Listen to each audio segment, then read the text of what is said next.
জীবক ন্যায় প্রদানেই হইছে একমাত্র কর্তব্য মোর। পুণ্যাত্মাক স্বর্গলে করি প্রেরণ, দুষ্টাত্মাক রাখি গরকত, সংখ্যার শব্দ নিত্য গতিরে চলাই ন্যায় কার্যময় করু ভগবান। চিত্রগুপ্ত ধর্মরাজ করিছেন আমার দূতেও নিষ্কার্য হুঁশার রূপে পালন। ধর্মরাজ, আপনি ধর্মর প্রতি, আপনি ন্যায়র প্রতি, দ্বন্দ্ব ধর্ম জগত ন্যায় চক্র রাখিছে বর্তায়।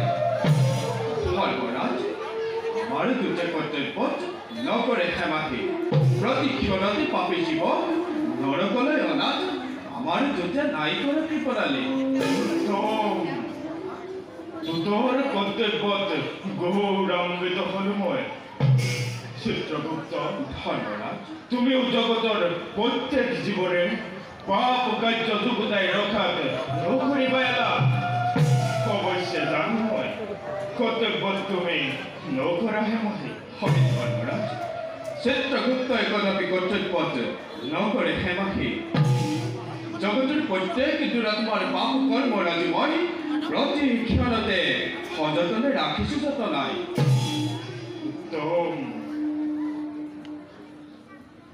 তোমার কর্তব্য নিষ্ঠা জানময়।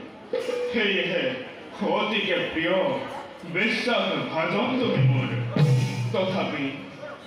তথাপি অবাবধান পুণ্যাত্মাক কদাপি জানিবাই নরক ধামে সৎ কর্মরে শ্রীহরিকে ভজি দেহ ত্যাগ করা পুণ্যাত্মার প্রভাবত নরকর পাপির দুঃখ কষ্ট হয় না।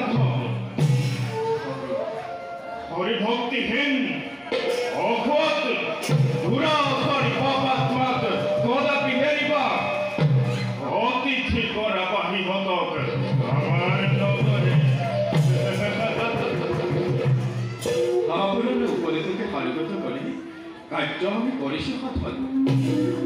ধর্মরাজ, জগতের প্রত্যেক পাপীর পাপ কর্মরাজময় প্রয়োজন হলে আপনার আগতে দেব জীবতায় বিচার করে পাপিকা বলি বিহিব উচিত দণ্ড বিধান।